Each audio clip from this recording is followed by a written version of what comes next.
Jadi minum madu, minum haba sauda ke rumah sakit itu juga sunnah, itu juga ibadah. Karena kata Nabi likulli da'in dawa. Setiap penyakit ada obatnya. Fatadau, maka berobatlah kamu. Yang pertama tadi saya sampaikan akidah, keyakinan, tauhid tentang kematian. Yang kedua ini adalah ibadah, usaha, ikhtiar, berobat, pergi ke dokter. Tapi jangan rukun iman ditambah jadi 7.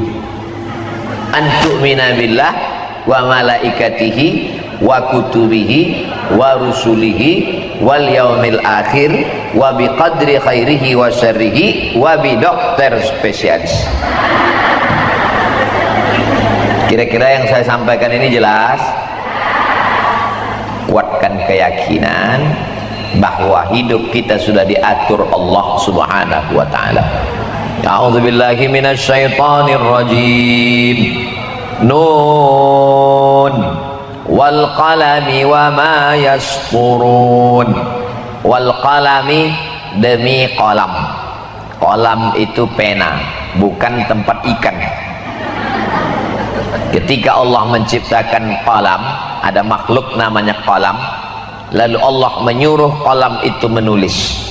Ya qalam, wahai pena, uktub, tulislah. Pena itu pun menulis. Tertulis. Tempat pena itu menulis namanya papan. Papannya itu dijaga malaikat.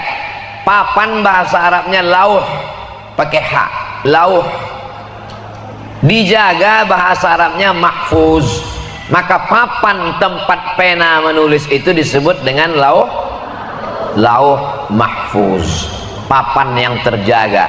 Waktu Nabi Muhammad SAW Isra Mi'raj, sampai dia ke lauh mahfuz itu, nampaknya buku catatan bahwa Abdul Somad akan meninggal hari Jumat, waktu khotib Jumat, saat dia mengatakan, takutlah kepada Allah, janganlah kamu mati melainkan dalam keadaan Islam. Mati dia waktu itu, meninggal dunia. Tertulis di Lauhil Mahfuz, tak ada yang bisa merubahnya. Yamhullahu ma yasha, Allah menghapus sesuai kehendaknya. Wa yusbit, Allah membiarkan sesuai dengan kehendaknya. Wa indahu ummul kitab, karena dialah yang pemilik, yang punya catatan itu. Kita tak ada daya, tak ada upaya. Malang tak dapat ditolak, untung tak dapat diraih. Semuanya serahkan kepada Allah. Bismillahi tawakkaltu 'ala Allah, la haula wala quwata illa billah. Putus kaji. Ini tentang yang disebut dengan tauhid kematian. Kalau tak putus tauhid kematian, nanti ibu-ibu bawaannya takut. Handphone mati, takut. Telepon masuk, takut. Telepon tak masuk-masuk, takut. Suami pergi sebentar, takut. Pergi lama, takut. Tak pergi-pergi, takut. Orang kalau terlalu banyak takutnya, asam lambung naik, darah tinggi naik, diabetes naik, asam urat turun, turun ke kaki. Kalau putus tauhid kematian ini, hati kita tenang. Anak kita kuliah di Jogja, tenang. Anak kita kuliah di Jakarta, tenang. Suami kita pergi keluar kota tugas, tenang. Kita pun ditakut-takuti orang tak mempan. Betul? Itulah maka tauhid kematian. Tapi yang namanya nasihat ini sama macam obat. Waktu awal diminum semangat, habis itu lupa. Maka sesungguhnya yang ceramah ini saya. Tapi saya ini pun manusia. Hati saya berbolak-balik. Kadang saya kuat, kadang saya lemah. Lalu siapa yang menguatkan keyakinan saya? Habis saya ceramah ini, diam-diam, malam-malam, pas saya sendiri, saya dengar balik ceramah itu sendiri. Diam-diam saya dengar. untuk menceramahi diri sendiri. Jangan cuma pandai bercakap aja Abdul Somad, sekali-kali dengarkan juga cakap itu. Jangan tunjuk orang. Ingat mati, mati kuasa Allah. Satu jari yang ke ibu-ibu tuh, yang keempat ke diri sendiri. Buya Hamka menulis buku tasawuf modern, banyak bercerita tentang batin, tentang diri. Menjelang kematiannya di rumah sakit, buku itu dimintanya ke anaknya, dibacanya lagi untuk mengenang dirinya, karena banyak hal-hal yang terlupa, tak ingat.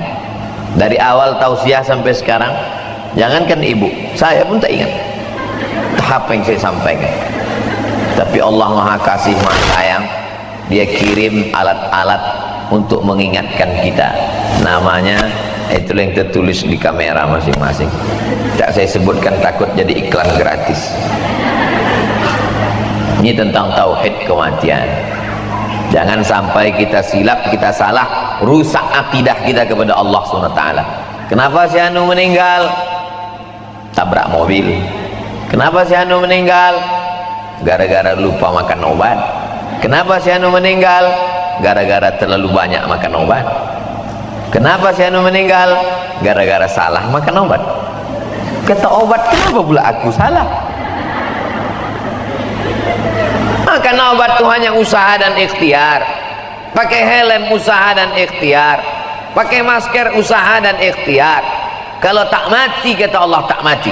Kalau mati, kata Allah, seluruh manusia di dunia ini mau menyelamatkan engkau, mau memberikan engkau obat, mau menyuntik engkau, mau membawakan dokter spesialis terhebat. Kalau mati, kata Allah, tetap mati. Tapi kalau tak mati, kata Allah Subhanahu wa ta'ala, seluruh dukun santet dikumpulkan untuk menyantet engkau. Diadakan musabaqah dukun santet. Dukun santet yang menang disuruh menyantet engkau. Kalau tak mati, kata Allah, maka tak mati. Ada dukun santet taubat. Berceritalah dia diminta oleh saingan pedagang untuk menyantet Pak Pulan. Dikumpulkan miang, segala miang. Tahu miang? Miang buluh, miang bambu, miang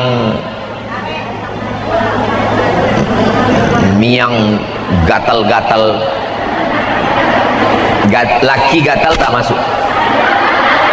Miang, segala miang ini ditampung di dalam pinggan, tampung dalam piring.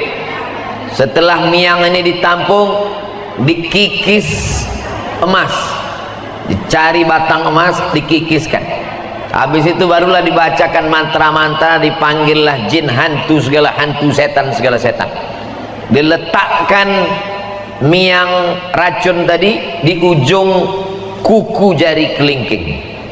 Biasanya dukun-dukun santet tukang racun tuh kelingkingnya panjang, tapi tidak semua yang berkelingking panjang dukun santet.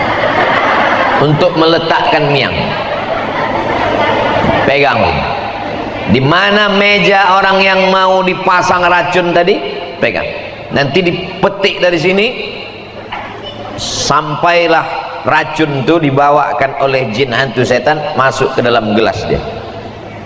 Itu maka gelas ditutup, tak boleh gelas dibuka. Itu maka sebelum diminum tuh ditengok batang hidung di dalam gelas, karena kalau minuman itu beracun, tertutup, tak nampak batang hidung. Tapi nanti jangan lama, saking lama menengok, tak nampak, tak nampak.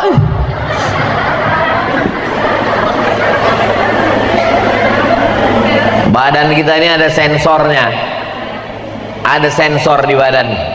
Kalau dinaikkan lidah tuh ke atas, ke langit-langit, terasa geli deh. Kalau tak terasa, berarti racun dekat. Begitu dipasang, ini kata dukun santet taubat, begitu dipasang, pas mau diminumnya, tersenggol sikunya, jatuh.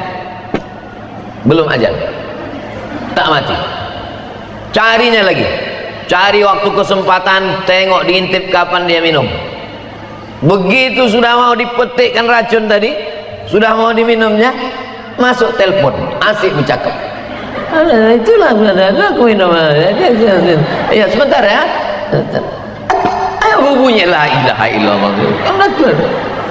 Tak jadi. 3 kali dicobanya tak juga jadi. Kali yang ketiga apa sudah mau diminum, datang tamu. Apa kabar Pak Haji? Alhamdulillah. 3 kali saya pasang racun nih tak juga, berarti belum nyawa dia dekat. Tak jadi saya pasang, kata dukun santet tobat. Menunjukkan Allah Subhanahu wa taala menuliskan bahwa nyawa dia masih panjang. Jadi kalau ada orang mati kena racun muntah darah, apakah dia mati karena racun itu atau takdirnya sudah sampai? Jam 9 pagi minum dia di warung kopi, dikasih orang racun, mati dia pas jam 9 pagi. Andai dia duduk di rumah, mati atau tak mati? Tetap mati juga. Kenapa dia mati kena racun? Kenapa dia tak mati duduk di rumah? Mana yang lebih mulia? Mati duduk di rumah atau mati kena racun?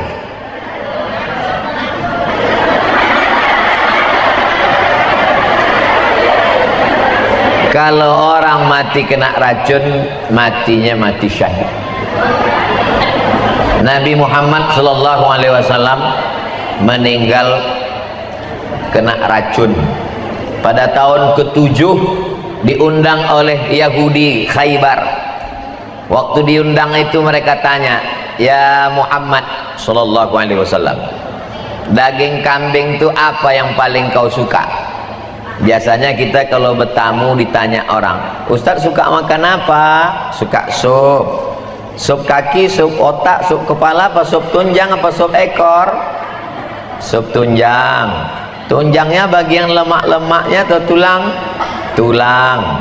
Mau dipotong besar apa potong kecil? Kau bawa aja lah, banyak kali pun tanya. Biasanya kita kalau bertamu tuan rumah tuh tahu. Kata Nabi, aku suka kaki kambing bagian depan.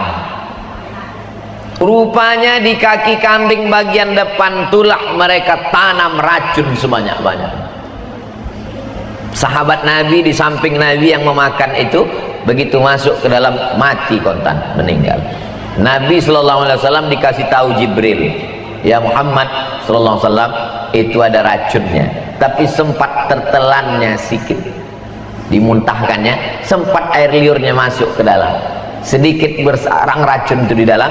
Waktu beliau meninggal disebutnya kepada Aisyah, wahai istriku Aisyah, masih ada sisa-sisa racun Yahudi itu di dalam.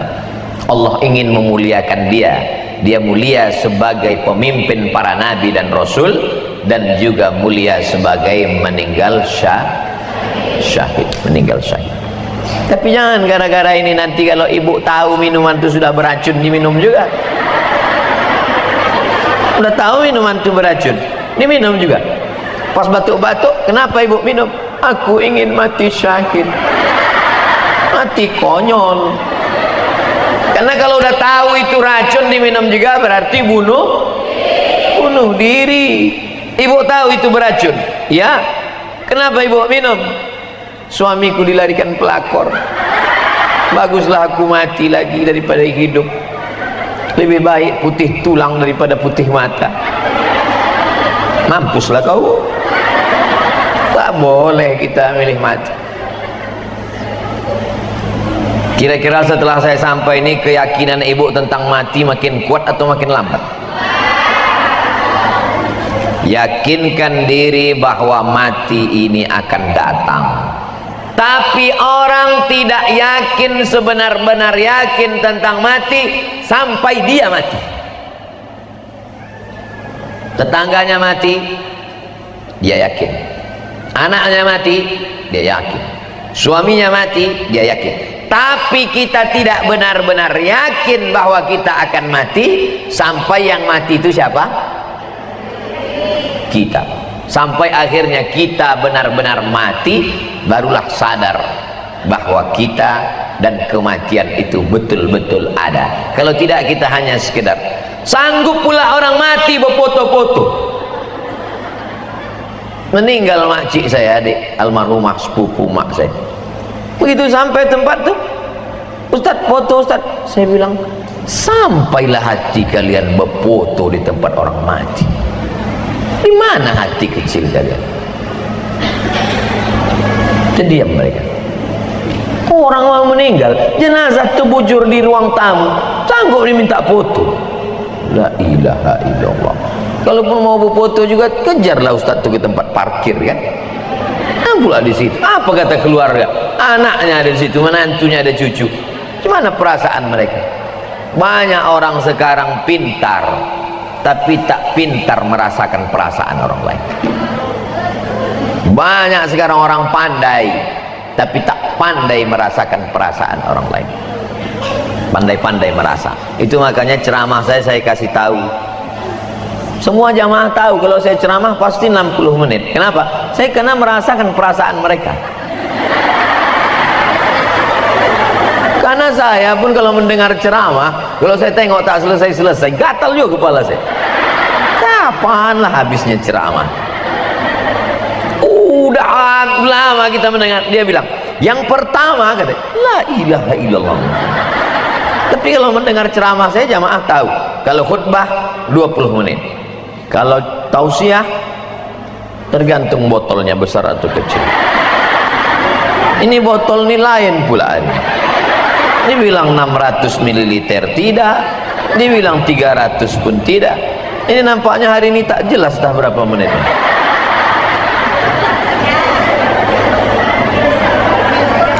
Lalu sampailah yang sudah dijanjikan Allah bahwa kita akan mati. Malaikat pun datang. Sekarang ada dua jenis kematian, orang jahat sama orang baik. Ibu mau saya bahas duluan orang jahat apa orang baik?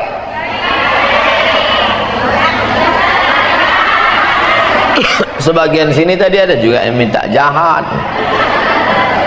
Yang mau kita bahas orang baik duluan, angkat tangan. Tak terlalu banyak. Berarti selain itu dia minta jahat.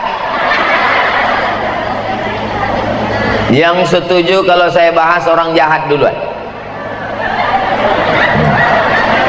Baik, kita bahas yang jahat dulu. Ketika orang jahat ini mati, maka datanglah malaikat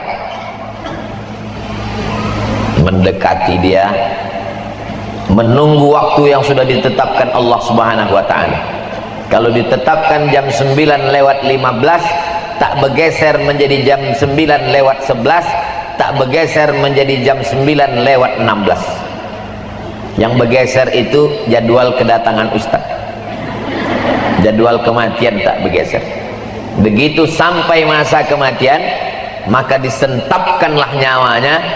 Sekali sentap, sekali tarik. Waktu Nabi bertanya, macam kambing dikuliti hidup-hidup, macam tebasan pedang di tempat yang sama beratus kali, macam mata kail pancing yang sungsang diletakkan dalam kulit yang basah, ditarik, disentap. Kita tidak akan merasakan sakitnya sampai kita merasakan. Tak sesuai dengan cerita yang diceritakan orang, sampai kita merasakan. Yang pernah kena jahit, yang pernah operasi, yang pernah kena suntik, yang pernah mancing nyangkut pancing itu di kulit. Kalau ada kawan bertanya, kau kemarin waktu kena pancing nyangkut tuh gimana rasanya? Tak usah ceritakan, bawa aja pancing, mari ku cucukkan kulit kau, biar tahu kau rasanya. Karena kata tak bisa mewakili rasa. Rasaku bukan rasamu. Lalu kemudian ruh tadi keluar dari jasad. Setelah ruh keluar dari jasad, dibawa oleh malaikat. Baunya busuk. Semua malaikat-malaikat yang mencium bau itu bertanya, ruh siapa itu? Ruh siapa itu? Malaikat itu menjawab, inilah ruh si tuyul anak setan. disebutkan nama bapaknya, bapaknya malu, atuknya malu, unyangnya malu, buyutnya malu, kakek nenek moyangnya malu karena punya cucu seperti dia. Jahat, busuk. Lalu kemudian dikatakan ke pintu-pintu malaikat yang menjaga pintu langit, la tufattahu lahum abwabus sama, tak dibukakan pintu-pintu langit. Lalu kemudian sampai masanya Allah berfirman, tuliskan dia sebagai penghuni sijjin. Tempat orang yang jahat itu namanya sijjin. Lalu kemudian dikumpulkanlah dia bersama ruh orang-orang yang jahat. Sijjin. Insyaallah mudah-mudahan kita tak masuk di situ insyaallah. Itulah mengapa kita disuruh sebelum salam minta perlindungan dari 4.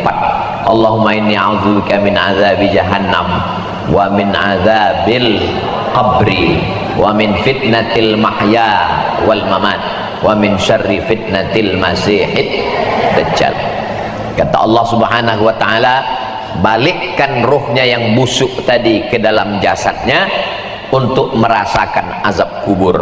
Datang malaikat membawa palu godam yang besar, dipukulkan ke jasadnya, masuk ke dalam tanah saking kuatnya sampai ke lapisan bumi ke-7, dinaikkan balik ke atas, begitulah seterusnya.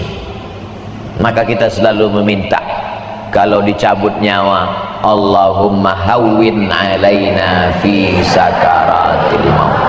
Itulah mengapa kita meminta kalau sudah dikuburkan, meminta supaya Allahumma inni a'udzubika min azabil qabri. Itulah mengapa kita kalau lewat di pemakaman selalu meminta, assalamualaikum ya ahlad diyar minal mu'minin wa inna insyaallahu bikum lahiqun yarhamullahul mustaqdimina wal mustakhirin nas'alullah lana walakumul afiyah. Yang tak hafal doa yang panjang baca doa pendek, assalamualaikum ya ahlal kubur. Yang tak hafal doa pendek, gerak-gerakkan aja mulut. Jangan sampai mulut diam waktu lewat kubur.